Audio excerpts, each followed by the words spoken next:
देश का एक ऐसा राष्ट्रीय संस्थान जिसके अधिकारी कहने को देश भर के विश्वविद्यालयों और कॉलेजों के गिरेबान में झांक कर उनका मूल्यांकन करने का काम करते हैं, वो शायद खुद अपने गिरेबान में झांक कर अपना और अपने ज़मीर का मूल्यांकन करना भूल गए। नतीजन आज वो सीबीआई के शिकंजे में हैं और वो भी रिश्वत कांड में। आप देख रहे हैं द खबर साथ, मैं हूं आपके साथ ठाकुर अमनदीप सिंह। हम बात कर रहे हैं नैक रिश्वत कांड की, जिसमें जेएनयू के एक प्रोफेसर का भी नाम आया है और सीबीआई को करीब करीब 30 लाख से ज़्यादा कैश, सोना यानी गोल्ड, कुछ मोबाइल फ़ोन्स जिसमें आईफोन 16 प्रो भी शामिल है और 6 लिनोवो के लैपटॉप्स भी मिले हैं या बरामद हुए हैं। इस पर आज बातचीत करेंगे। हमारे साथ मौजूद हैं RTI activist doctor R K. Singhla. सबसे पहले स्वागत करेंगे डॉक्टर साहब, आपका बहुत स्वागत है। आपका शुक्रिया। डॉक्टर साहब, नैक रिश्वत कांड, इस मामले से तो आप परिचित होंगे, हाल ही में चर्चा में आया है, एक बहुत बड़ा विवाद खड़ा हो गया जिसके बाद उस पर चर्चा करें। उससे पहले मैं चाहूँगा कि आप दर्शकों को एक बार ये ज़रूर बताएं कि आखिर नैक, NAAC, नैक क्या होती है, संस्थान जो नैक है वो काम क्या करती है? नैक जो है national assessment and accreditation council, ये यूजीसी का एक ऑटोनॉमस विंग है, बॉडी है, जिसका हेड ऑफिस बेंगलोर में है। ये 1994 से काम करता आ रहा है। इसका मेन जो काम है वो ये है देश के कॉलेजों और विश्वविद्यालयों का मूल्यांकन करना और उनको ग्रेड प्रदान करना। ये वो ग्रेड है जिसके आधार पे एक तो जो विद्यार्थी हैं वो डिसाइड करते हैं, वो तय करते हैं, वो अंदाज़ा लगाते हैं कि कौन सा संस्थान, कॉलेज या यूनिवर्सिटी अच्छा है, कौन सा नहीं है। और दूसरा, जो सरकारी संस्थानों से, सरकारी एजेंसियों से या यूजीसी से ग्रांट मिलती है, वो भी ग्रेड के हिसाब से तय होती है। यानी कि आप ये कह सकते हैं कि जो छात्रों की संख्या है वो भी ग्रेड पे ही डिपेंड करती है। तो कॉलेजों और विश्वविद्यालय की जो इनकम है वो भी इस ग्रेड पे ही आधारित होती है। अच्छा ग्रेड होगा तो अच्छी एडमिशन होगी, अच्छी एडमिशन होगी तो अच्छा पैसा बनेगा, चाहे वो कॉलेज हो चाहे यूनिवर्सिटी हो। हाँ, और चाहे वो ग्रांट से आया हो चाहे वो एडमिशन से आया हो। ठीक है। अभी ये तो रहा नैक का काम। हाँ जी, ठीक है। और नैक ग्रेडेशन के बाद देखा गया है, ऐसा आपकी नज़र में भी होगा कि ऐसे कॉलेजेस हैं, ऐसे यूनिवर्सिटीज़ हैं जो सिर्फ बच्चों को भ्रम में रखकर ही, चाहे वो नाम का भ्रम हो चाहे वो काम का भ्रम हो, भ्रम में रखकर ही बच्चों की एडमिशन्स करवा रहे हैं। खैर, उस पर हम अलग से एक वीडियो करेंगे। पर नैक, जिसका काम खुद यूनिवर्सिटीज़ यानी कि विश्वविद्यालयों या कॉलेजों की कमियां ढूंढना था, वो आज खुद रिश्वत कांड में संलिप्त पाई गई। तो मैंने कहीं खबर ये भी पढ़ी थी कि नैक का भ्रष्टाचार से कोई लेना देना नहीं, पर आज तो ये खुद भ्रष्टाचार से ग्रस्त पड़े हैं। इसमें दो चीज़ें हैं जी। यहाँ तक है भ्रष्टाचार से ग्रस्त पड़े हैं, ये आज सामने आया, ये सामने आज आया क्योंकि सीबीआई के नेट में फंस गई। वरना जब से ये इस्टेब्लिश हुई है नैक, जब से ये मूल्यांकन करते आ रहे हैं, तब से ही ये सवालों के घेरे में है। क्योंकि अक्सर देखा गया है कि जिनके पास इंफ्रास्ट्रक्चर कम होती है, फैक्ट्स एंड फिगर्स वो नहीं होते जो प्रेजेंट किए जाते हैं, उनको भी बड़ा हायर ग्रेड मिल जाता है। तो नैक पे हमेशा ही रिश्वत के इल्ज़ाम लगते रहे हैं और तरह तरह की एलिगेशंस लगती रही हैं। फ़र्क सिर्फ ये पड़ा है कि 28-29 वर्षों बाद आखिर वो कहते हैं कि पाप का घड़ा भर गया है, ये फांसी गए हैं। एक चीज़ जहाँ तक है भ्रष्टाचार का मामला, इसका फंसना भी था, क्योंकि भ्रष्टाचार और नैक का क्या रिश्ता है ये मैं आपको बताता हूँ। वर्ष 2015 के अपने के तजुर्बे से, उस समय जब मैं पंजाब विश्वविद्यालय और इससे संबंधित कॉलेजों में, खास करके जैसे DAV कॉलेज सेक्टर 10 चंडीगढ़ है, उनके भ्रष्टाचार पे काम कर रहा था और उनके आरटीआई से दस्तावेज निकाल के उनको उजागर कर रहा था, उनके भ्रष्टाचार को बेनकाब करने पर काम कर रहा था जी।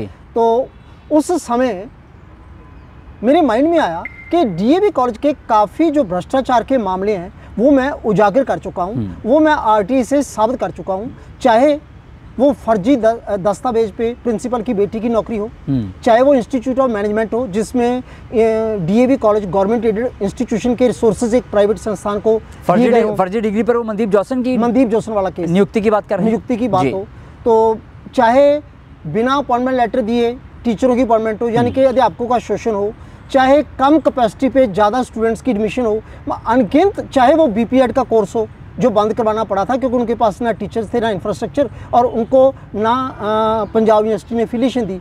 तो भ्रष्टाचार से जुड़े इतने मामले उजागर करने के बाद भी डीएवी कॉलेज वाले A+ ग्रेड कैसे ले गए, कैसे मैनेज कर गए या कैसे मिला। तो ये चीज़ को सोचते हुए मैंने नैक से वर्ष 2014-15 में एक सवाल पूछा था कि मुझे ये बताया जाए कि आपका जो मूल्यांकन के क्राइटेरिया मापदंड है उसमें ऐसे कौन से मापदंड हैं जो भ्रष्टाचार, अध्यापकों के शोषण, बच्चों से फीस के तहत लूटे गए पैसे या और अन्य तरह के भ्रष्टाचार के मामलों से या जैसे गैरकानूनी काम हो रहे हैं उनसे संबंधित हो, तो ऐसे कौन से मापदंड हैं जो इसको कवर करते हो। तो नैक का स्पष्ट जवाब आया कि इन चीज़ों का नैक से कोई लेना देना नहीं है, यानी कि भ्रष्टाचार का नैक से कोई लेना देना नहीं है। वो सिर्फ इंस्टीट्यूशन के जो न्यूमेरिकल या फैक्ट्स एंड फिगर चेक करते हैं, वहाँ क्या लॉलेसनेस है, क्या गैरकानूनी काम हो रहे हैं, क्या भ्रष्टाचार है, क्या फर्जी डिग्रियाँ, इनसे उनका कोई लेना देना नहीं है। तो आप इससे ही अंदाज़ा लगा सकते हैं कि भ्रष्टाचार जो कॉलेजों और यूनिवर्सिटियों में बढ़ता जा रहा है, इसको नैक किस तरीके से अपने मूल्यांकन में नज़रअंदाज करती है, जिसका नतीजा ये हुआ कि कॉलेजों और यूनिवर्सिटियों में कितना भ्रष्टाचार हो रहा होगा और उसका कितना हिस्सा नैक को जा रहा होगा कि आज नैक खुद ही सवालों के घेरे में आ गया और भ्रष्टाचार के केस। मेरे ख्याल से तब ये अखबारों में खबरें भी लगी थी। हाँ जी, भाई नैक का भ्रष्टाचार से कोई लेना देना नहीं। कहीं इसीलिए तो नहीं लगी थी कि इसलिए भ्रष्टाचार से लेना देना नहीं है क्योंकि ये खुद भ्रष्टाचार में हिस्सा रखते हैं, क्योंकि आज जो सामने आया है मामला, उससे तो यही लगता है अगर सीबीआई ये जाल बिछाकर इनको शिकंजे में ना लेती तो शायद आज भी ये बेनकाब ना होते। तो इसीलिए वो विश्वविद्यालयों के और कॉलेजों के जो भ्रष्टाचार के मामले हैं उनको नज़रअंदाज करते हों। जैसा आपने कहा है कि उस भ्रष्टाचार से आए या अर्जित किए गए पैसे को किस तरह से बांटा जाएगा विश्वविद्यालय, कॉलेज या नैक के बीच में, वो उस पर तय करता है कि हम नज़रअंदाज करेंगे तो हमें हमारा हिस्सा आना चाहिए। और उसमें एक चीज़ और भी है कि अगर माना भी जाए कि आप कॉलेजों में टीचरों के शोषण जो है, छात्रों से लूटी गई फीस, फर्जी डिग्रियां या जो कुछ भी है भ्रष्टाचार है, उसको आप इग्नोर करते हैं, उसको वो आपके मापदंडों में नहीं है, माना भी जाए, तब भी मुझे यकीन था कि डीएवी कॉलेज सेक्टर 10 के जो फैक्ट्स एंड फिगर्स है उस पर A+ ग्रेड दिया ही नहीं जा सकता। तो मैंने जब उनसे A+ ग्रेड की कॉपी मांगी जी, तो पता चला कि बाकी चीज़ें तो छोड़ो, उनके पास ग्रेड ही नहीं था, ग्रेड ही नहीं था। एक मिनट, डीएवी के पास? हाँ जी, वो जो ग्रेड था तो वो मेंशन करते थे 2005 में नैक ने डीएवी कॉलेज को A+ ग्रेड दिया था, जो 28 फरवरी 2005 को मिला था और 27 फरवरी 2010 को ख़त्म हो चुका था। 2010 के बाद लगातार एक एक करके अनगिनत घपले और घोटाले मैंने इस कॉलेज के उजागर किए, चाहे वो इंस्टीट्यूट ऑफ मैनेजमेंट हो, बीपीएड हो, फर्जी डिग्री पे अपॉइंटमेंट हो, अनगिनत घोटाले थे। और कॉलेज को ये पता था कि इतने घोटालों के चलते हुए, ऐसे हालात के चलते हुए, मीडिया में लगातार छपती हुई खबरों को देखते हुए ग्रेडेशन हो ही नहीं सकती या अच्छा ग्रेड मिल ही नहीं सकता। तो उन्होंने कॉलेज की ग्रेडेशन करवाने की बजाय लगातार 2011, 12, 13, 14, 15 लगातार 5-6 वर्ष अपने आप को A+ ग्रेड क्लेम करते रहे, चाहे वो वेबसाइट है, चाहे वो प्रॉस्पेक्टस है, चाहे वो यूजीसी या गवर्नमेंट को या चंडीगढ़ एडमिनिस्ट्रेशन यहाँ से 95% ग्रांट लेते हैं उनको लिखे गए पत्र हैं, तो सब पे ये अपने आप को A+ ग्रेड क्लेम करते थे। कितनी हैरानी की बात है कि एक गवर्नमेंट एडेड इंस्टीट्यूशन को गवर्नमेंट 95% ग्रांट देती है, गवर्नमेंट की यूनिवर्सिटी एफिलिएशन देती है और गवर्नमेंट की बॉडी नैक ग्रेड देती है और उनके पास ग्रेड है ही नहीं और वो झूठा अपने आप को A+ क्लेम कर रहे हैं और इसके बावजूद भी कोई कार्रवाई करने को तैयार नहीं। जब क्लियर कट शब्दों के साथ ये कंप्लेंट मैंने नैक को भी दी, तब भी 10 वर्ष हो चुके हैं, आज तक कोई कार्रवाई नहीं हुई, जिससे आप अंदाज़ा लगा सकते हैं कि मैं मानता हूँ कि हर एक चीज़ छापेमारी से या उससे पकड़ी नहीं जा सकती। नहीं, यहाँ तो सबूत ही स्पष्ट है कि आप बिना ग्रेडेशन के ग्रेड यूज कर सकते हैं। दस्तावेज कुछ अपनी जुबानी बोल रहे हैं, दस्तावेज बोल रहे हैं, बोलते हैं, लेकिन आज तक कोई कार्रवाई नहीं। शायद इसीलिए आज इंतजार कर रहे पर कार्रवाई हो चुकी है। हाँ, शायद इसीलिए आज वो फंस चुके हैं। अच्छा सर, ये तो रही, आपने नैक को लिखकर पूछा कि क्या रिश्वत के मामले या बच्चों से लूटी जा रही अत्यधिक फीस या फिर अध्यापकों का हो रहा शोषण, क्या इस चीज़ को भी नैक देखती है? तो नैक ने कह दिया भी ऐसे मामलों को हम नहीं देखते या भ्रष्टाचार के मामलों को नैक नहीं डील करती। हाँ जी। पर क्या आपने ये सारा कुछ, यानी कि जो घोटाले डीएवी कॉलेज में हुए हैं, चाहे वो बीसी जॉसन जो तत्कालीन प्रिंसिपल थे, उनकी बेटी मनदीप जॉसन की फर्जी पीएचडी की डिग्री पर हुई वहाँ पर नियुक्ति की बात हो, या और जो घोटाले वहाँ हुए हैं, या पंजाब यूनिवर्सिटी चंडीगढ़ में हुए हैं, या फिर देव समाज कॉलेज, आपने क्या कभी लिखित में नैक को इन सब के बारे में बताया था, जागरूक करवाया था? हाँ, मैंने ये जितने मामले हैं नैक को सबूतों समेत लिखित में ही दिए हैं। अगर मैं 3-4 मामलों का जिक्र करूं तो सबसे पहले तो है गवर्नमेंट कॉलेज सेक्टर 11, इसमें इंस्पेक्शन हुई थी 5-6 वर्ष पहले। तो उस समय ये था कि सबसे पहले ये चलता था कि जब से नैक बनी है तब से इंस्टीट्यूशंस नैक को गिफ्ट देते थे इन कैश और काइंड। और जब ये अफवाहें फैल गई, खबरें आ गई और नैक की बदनामी होने लगी, तो नैक ने मैंडेटरी कर दिया कि at the time of inspection एक अंडरटेकिंग देंगे जिसमें ये लिखा होगा कि संस्था ने नैक को कोई गिफ्ट नहीं दिया और नैक ने संस्था से कोई गिफ्ट नहीं लिया। अंडरटेकिंग कौन देगा? अंडरटेकिंग होगी संस्थान देगा जिसकी ग्रेडिंग के लिए नैक की टीम आएगी और नैक की टीम भी अंडरटेकिंग देगी कि हमने कोई गिफ्ट नहीं लिया। तो 2016-17 के आसपास की बात है, जब गवर्नमेंट कॉलेज में इंस्पेक्शन हुई, आरटीए में रिकॉर्ड निकाले तो क्या क्या बाहर आता है। सबसे पहले तो निकल के आता है कि उनको कॉलेज के अकाउंट से बकायदा 27,000 की चांदी की एक प्लेट गिफ्ट में दे दी गई।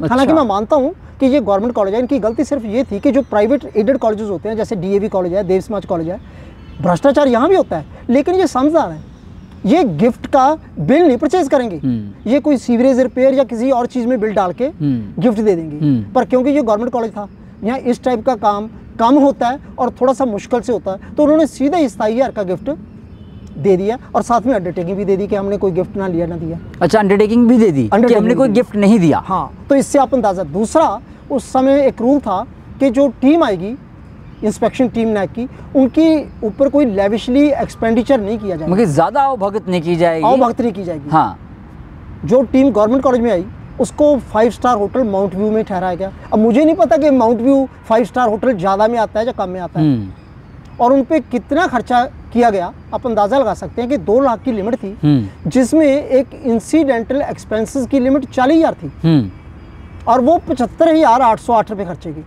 40,000 की जगह 40,000 जिसकी लिमिट 40,000 की मैक्सिमम लिमिट थी, 75,808 रुपये खर्चे की। जी मैं नहीं बोल रहा, सबूत बोल रहे हैं। और उसके बाद जब ये मामला पूरा मैंने हाईलाइट किया, चंडीगढ़ एडमिनिस्ट्रेशन के नोट्स में भी आया, तो वहाँ कोई मीटिंग हुई थी, उसके एक पैरा में भी रिकॉर्डेड है कि 40,000 से ऊपर एक्सपेंडिचर के लिए चंडीगढ़ एडमिनिस्ट्रेशन की अप्रूवल जरूरी थी, जबकि कॉलेज ने बिना अप्रूवल के ये खर्चा कर दिया।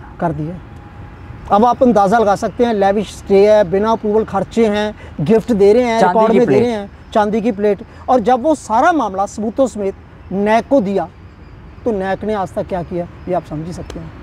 तो ये तो रहा गवर्नमेंट कॉलेज सेक्टर 11 चंडीगढ़ का एक मामला। दूसरा कॉलेज ले लो, sector 36 Dev Samaj college of education.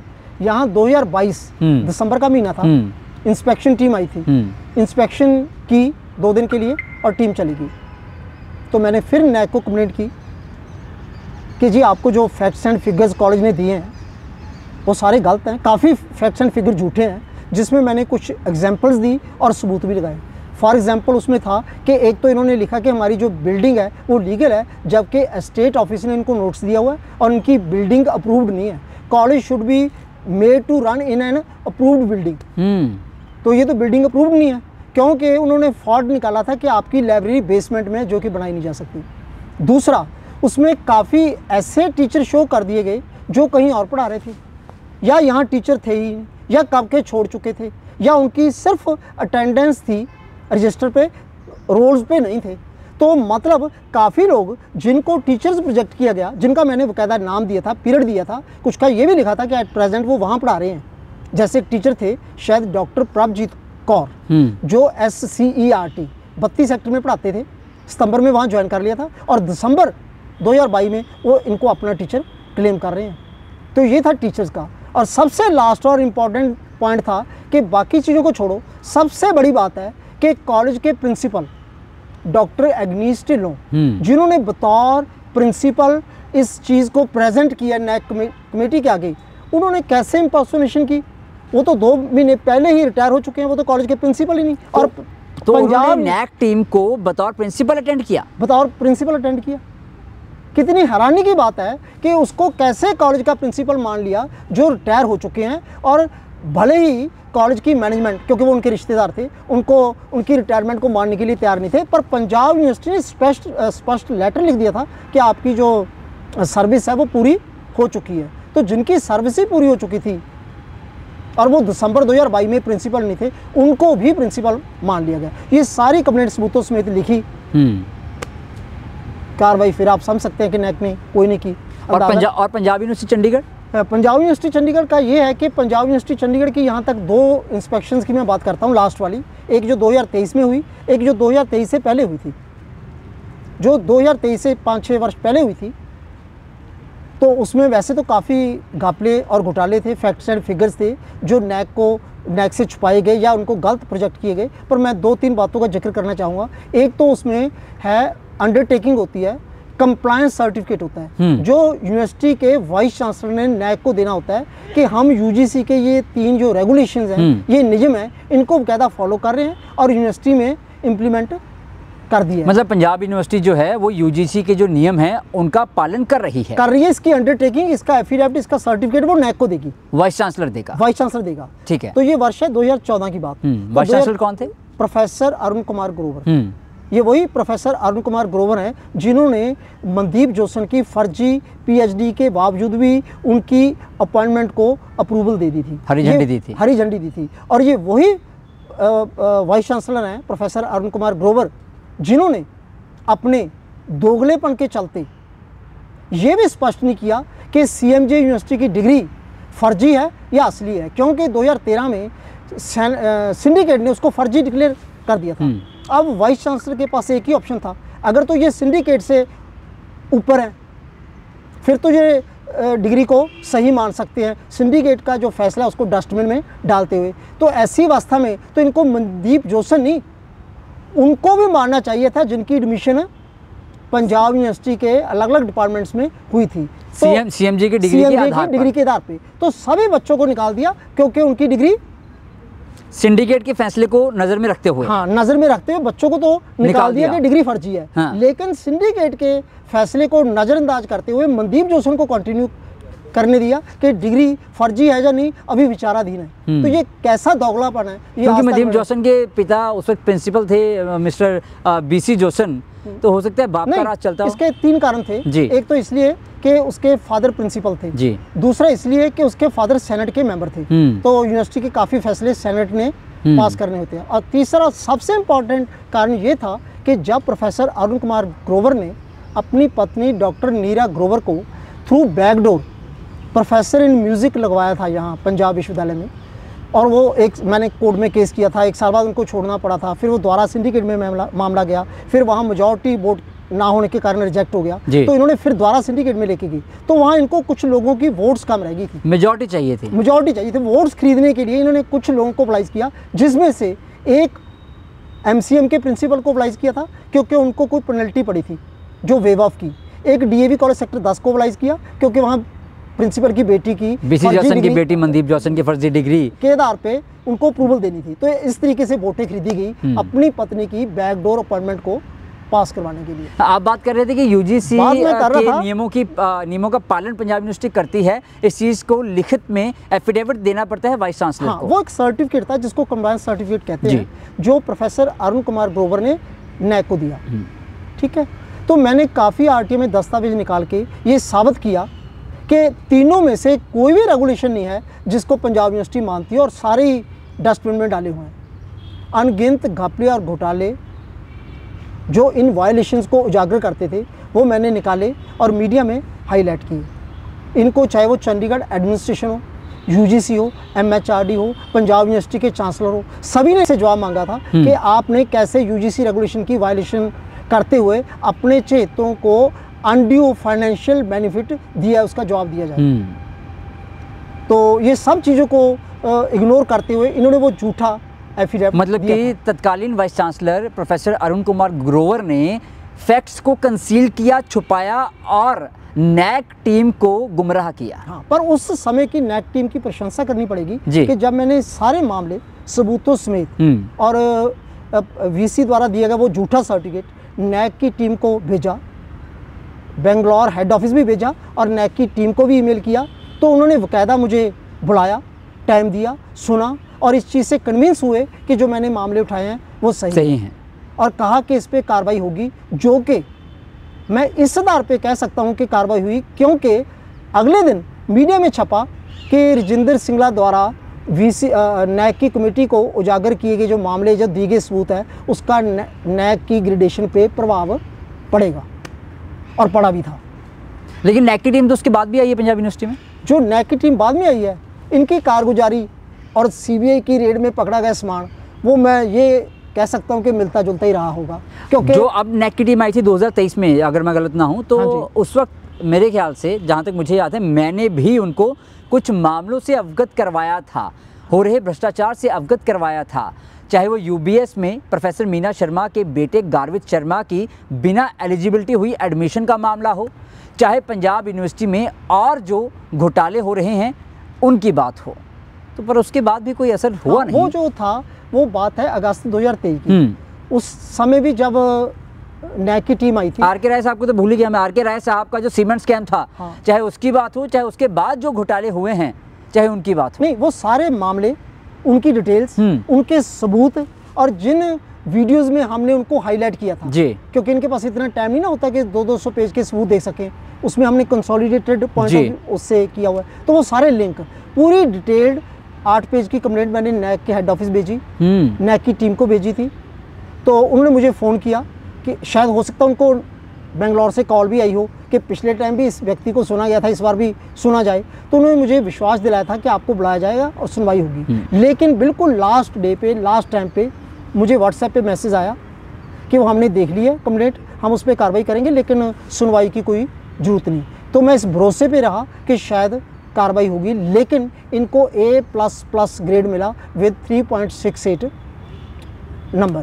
तो उसके बाद फिर मुझे नैक बेंगलोर कंप्लेंट डालनी पड़ी कि किस तरीके से नैक की कमेटी ने, इंस्पेक्शन कमेटी ने मेरे साथ चीटिंग की है कि मुझे एक एल्यूजन में रख के इन्होंने उन चीज़ों को बाईपास किया। अब नैक की कार्रवाई देखो, नैक ने मेरी कंप्लेंट लेते हैं, कॉपी रजिस्ट्रार को भेजते हैं, registrar professor YP Verma, officiating registrar, इनको भेजते हैं कि आप जवाब दो। और जे उसमें 7-8 मामले मैंने स्पेसिफिकली कोट किए थे। कौन कौन से थे वो, कुछ बता एक था सकते हैं? Cement scam, R K. राय वाला एक्शन आर.के. राय वाला। दूसरा था राजीव गांधी भवन में 90 लाख जो बिना सैंक्शन के लगा दी गए। तीसरा था मल्टीपर्पज ऑडिटोरियम, सफेद हाथी भी जिसको कहा जाता है। और इसके अलावा था मनदीप जोशन, फर्जी डिग्री वाला। इसके अलावा था कैसे कुछ यूनिवर्सिटी के वीआईपीज ने अपने बच्चों को कंपैशनेट ग्राउंड्स के आधार पे उनकी अपॉइंटमेंट कराई। किसकी बात कर रहे हैं आप? यूनिवर्सिटी के काफ़ी टीचर्स हैं ओके, जिनकी डेथ के बाद उनके बच्चों को एडजस्ट किया गया। नॉन टीचिंग स्टाफ के भी कुछ मेंबर हैं। हालांकि कंपैशनेट ग्राउंड पे अपॉइंटमेंट जो है वो क्लास C एंड B की होती है, उन्होंने A पे भी लगवा लिए थे। और उसके बावजूद भी उसके अलावा और कौन से मामले? इसके अलावा था बैकडोर अपॉइंटमेंट्स। जैसे आप देख सकते हैं पंजाब यूनिवर्सिटी का कॉन्स्टिट्यूएंट कॉलेज में बिना ऐड दिए, बिना इंटरव्यू के प्रोफेसर सरबजीत सिंह को लगाया हुआ है पब्लिक एडमिनिस्ट्रेशन में। ये एक एग्जाम्पल दे रहा हूँ, ऐसे काफ़ी मामले हैं। तो ऐसे काफ़ी मामले थे जो उसमें मैंने यूबीएस प्रोफेसर मीना शर्मा के बेटे की वो भी हाईलाइट किया था। वो सब नंबर 1 पे था। एलिजिबिलिटी थी ही नहीं उसकी। बिना एलिजिबिलिटी पे कैसे एडमिशंस होती हैं, जो यूबीएस वाला केस था, ये सीरियल नंबर 1 पे था। सीरियल नंबर 1 पे। तो जब जवाब मांगा गया तो इन्होंने पॉइंट वाइज जवाब दिया और हर एक में यही जवाब है कि ये झूठा है, ये झूठा है।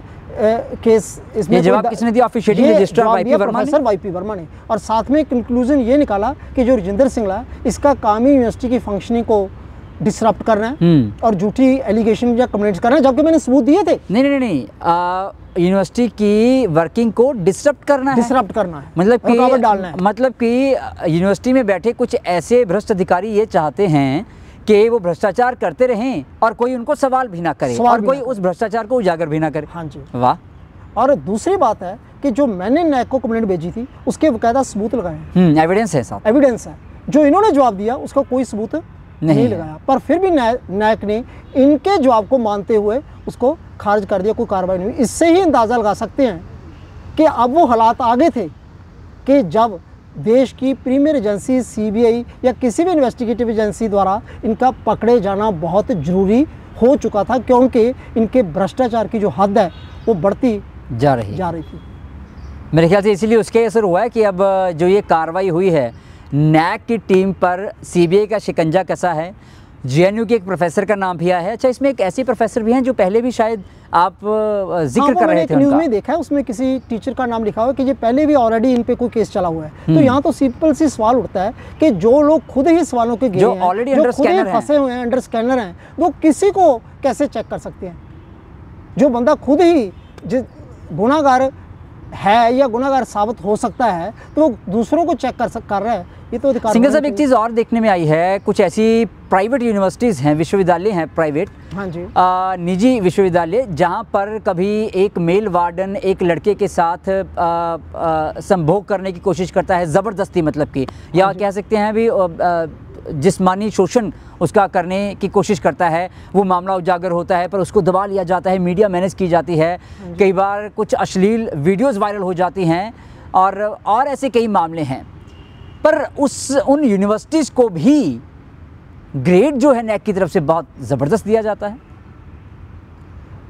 इसमें ना 2 लेवल पे मेरे हिसाब से हेराफेरी है जी। सबसे पहले तो जो नैक की इंस्पेक्शन टीम आती है, वो इंस्पेक्ट करके एक ऑब्जर्वेशन को कंपाइल करके एक रिपोर्ट देती है, फिर वो रिपोर्ट नैक की कमेटीज़ में जाती है, जिसके बाद ग्रेडेशन मिलती है।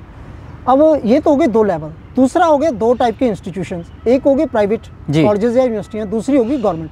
गवर्नमेंट में एक पैसे की अकाउंटेबिलिटी होती है, जैसे मैंने बताया कि सिर्फ 27,000 का गिफ्ट देने के लिए भी वो अकाउंट में आ गया। जबकि जो प्राइवेट संस्थान होते हैं, जिसमें मैं डीएवी कॉलेज चंडीगढ़ या डीएवी कॉलेजेस की बात करता हूँ, वहाँ लाखों करोड़ों रुपए के ऐसे घपले हैं जो किसी उसमें नहीं आते, किसी खाते में नहीं आते। हाँ, किसी को जवाबदेही नहीं है। तो इसलिए ये होता है कि सबसे पहली बात तो ये है कि जब नैक की टीम इंस्पेक्शन करती है, मेरे हिसाब से उनको गिफ्ट या रिश्वत मिलने के जो प्रोबेबिलिटी है, जो अमाउंट है, वो सरकारी से ज़्यादा प्राइवेट में ज़्यादा है, क्योंकि वहाँ अकाउंटेबिलिटी कम है, यहाँ अकाउंटेबिलिटी ज़्यादा है। तो इसलिए जो प्राइवेट कॉलेजेस या यूनिवर्सिटियाँ होती हैं, वहाँ कुछ भी हो तो इन ल्यू ऑफ दैट वो कैसे मैनेज किया जा सकता है, आप समझ ही सकते हैं। दूसरी बात रही लेवल की, कि मान लो कि अगर वहाँ मैनेज ना भी हो, कोई कमेटी रिपोर्ट गलत दे भी दे, तो अल्टीमेटली वो रिपोर्ट जाती है नैक के पास, नैक की कमेटी उसको डिस्कस करती है और ग्रेड देती है। रिपोर्ट हो सकता है उतनी अच्छी ना हो, ग्रेड तब भी हाई मिल जाए। इसका मतलब यहाँ मैनेज नहीं हुआ, मैनेज कहाँ हुआ? ऊपर जाके। और ये जो मैं कह रहा हूँ, ये मेरी कोई एप्रीहेंशन, कोई प्रिजम्पशन नहीं है।